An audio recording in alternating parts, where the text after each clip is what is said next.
Joseph Eggleston Johnston was a career U.S. Army officer, serving with distinction in the Mexican-American War and Seminole Wars, and was also one of the most senior general officers in the Confederate States Army during the American Civil War. He was unrelated to Albert Sidney Johnston, another high-ranking Confederate general during the Civil War. Johnston was trained as a civil engineer at the U.S. Military Academy. He served in Florida, Texas, and Kansas, and fought with distinction in the Mexican-American War, and by 1860 achieved the rank of brigadier general as quartermaster general of the U.S. Army. When his native state of Virginia declared secession from the Union, Johnston resigned his U.S. commission and became the highest-ranking U.S. officer to join the Confederacy. To his dismay, however, he was appointed only the fourth-ranking full general in the Confederate Army. Johnston's effectiveness in the American Civil War was undercut by tensions with Confederate President Jefferson Davis, who often criticized him for a lack of aggressiveness, and victory eluded him in most campaigns he personally commanded. However, he was the senior Confederate commander at the First Battle of Bull Run in 1861, and his recognition of the important necessary actions and prompt application of leadership in that victory is usually credited to his subordinate, P.G.T. Beauregard. He defended the Confederate capital of Richmond, Virginia, during the 1862 Peninsula Campaign, withdrawing under the pressure of a superior force under Union Marsh.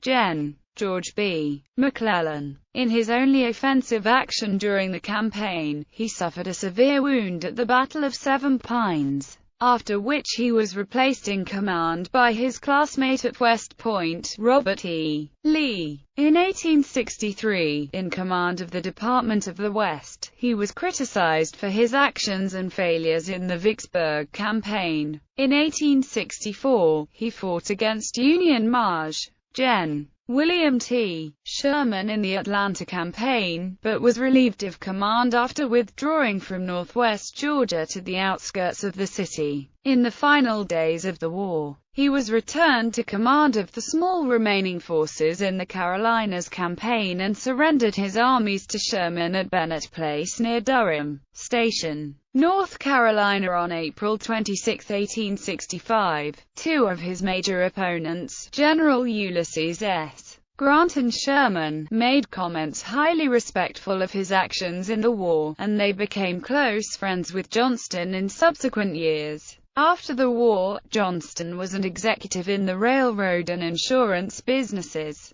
He served a term in Congress and was Commissioner of Railroads under Grover Cleveland. He died of pneumonia after serving in inclement weather as a pallbearer at the funeral of his former adversary, and later friend, William T. Sherman. Early years. Johnston was born at Longwood House in Cherry Grove, near Farmville, Virginia. His grandfather, Peter Johnston, emigrated to Virginia from Scotland in 1726. Joseph was the seventh son of Judge Peter Johnston and Mary Valentine Wood, the niece of Patrick Henry. He was named for Major Joseph Eggleston, under whom his father served in the American Revolutionary War, in the command of Light Horse Harry Lee. His brother Charles Clement Johnston served as a congressman, and his nephew John Warfield Johnston was a senator. Both represented Virginia. In 1811, the Johnston family moved to Abingdon, Virginia, a town near the Tennessee border, where Peter built a home he named Panachillo. Johnston attended the United States Military Academy, nominated by John C. Calhoun while he was Secretary of War, days before he was inaugurated as Vice President in 1825. He was moderately successful at academics and received only a small number of disciplinary demerits. He graduated in 1829, ranking 13th of 46 cadets, and was appointed a second lieutenant in the 4th U.S. Artillery.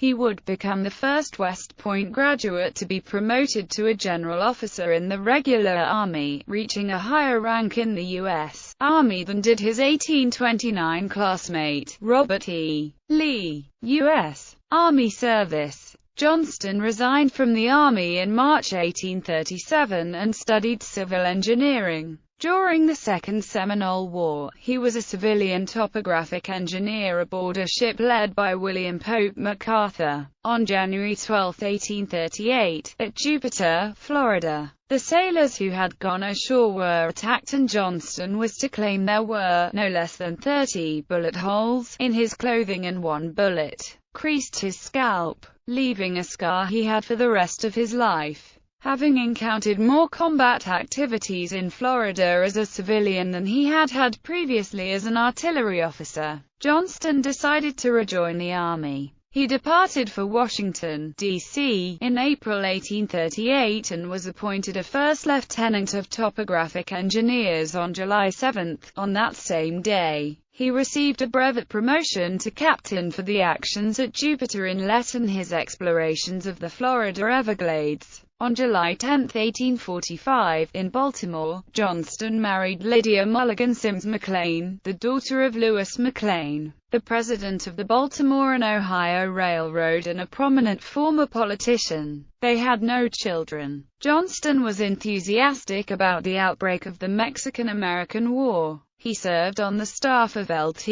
Gen. Winfield Scott in the siege of Veracruz. Having been chosen by Scott to be the officer carrying the demand for surrender beforehand to the provincial governor, he was in the vanguard of the movement inland under Brig. Gen. David E. Twiggs and was severely wounded by grape shot performing reconnaissance prior to the Battle of Cerro Gordo. He was appointed a brevet lieutenant colonel for his actions at Cerro Gordo. After recovering in a field hospital, he rejoined the army at Puebla. During the advance toward Mexico City, he was second in command of the U.S. Regiment of Voltiges, a unit composed of light infantry or skirmishers. He distinguished himself at Contreras and Churubusco, was wounded again at Chapultepec, and received 2 brevet promotions for the latter 2 engagements, ending the war as a brevet colonel of volunteers. Winfield Scott remarked humorously that, "Johnston is a great soldier, but he had an unfortunate knack of getting himself shot in nearly every engagement, despite his wounds." However, Johnston's greatest anguish during the war was the death of his nephew, Preston Johnston. When Robert E. Lee informed Johnston that Preston had been killed by a Mexican artillery shell at Contreras, both officers wept,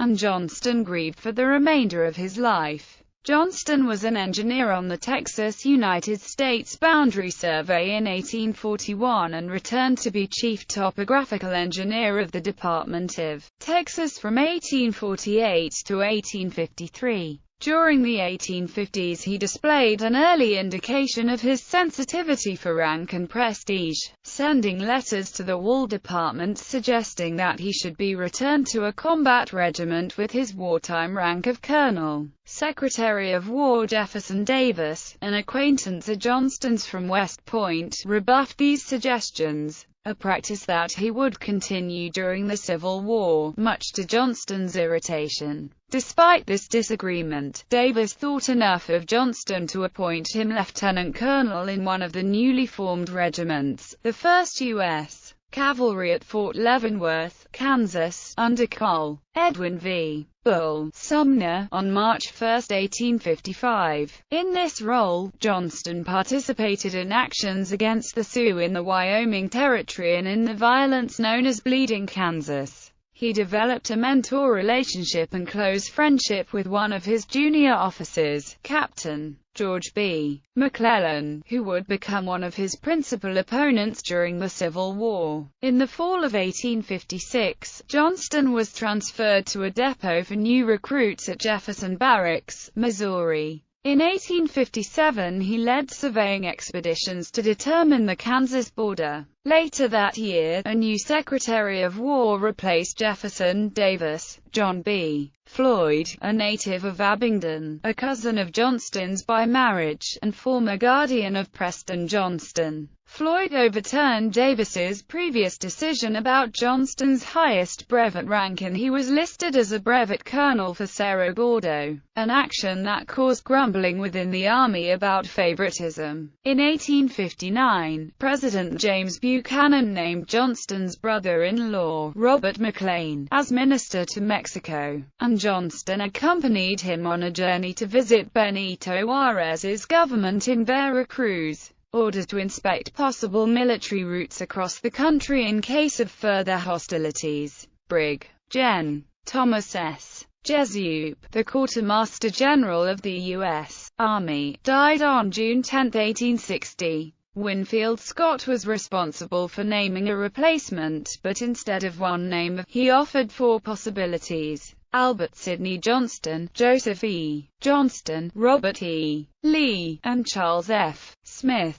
Although Jefferson Davis, now a member of the Senate Military Affairs Committee, favored Albert Sidney Johnston, Secretary of War Floyd chose Joseph E. Johnston for the position. Johnston was promoted to Brigadier General on June 28, 1860. Johnston did not enjoy the position, preferring field command to paperwork in Washington. In addition, he suffered from the pressures of the imminent sectional crisis and the ethical dilemma of administering war material that might prove useful to his native South. He did not yield to temptation, however, as Secretary of War Floyd was accused of doing.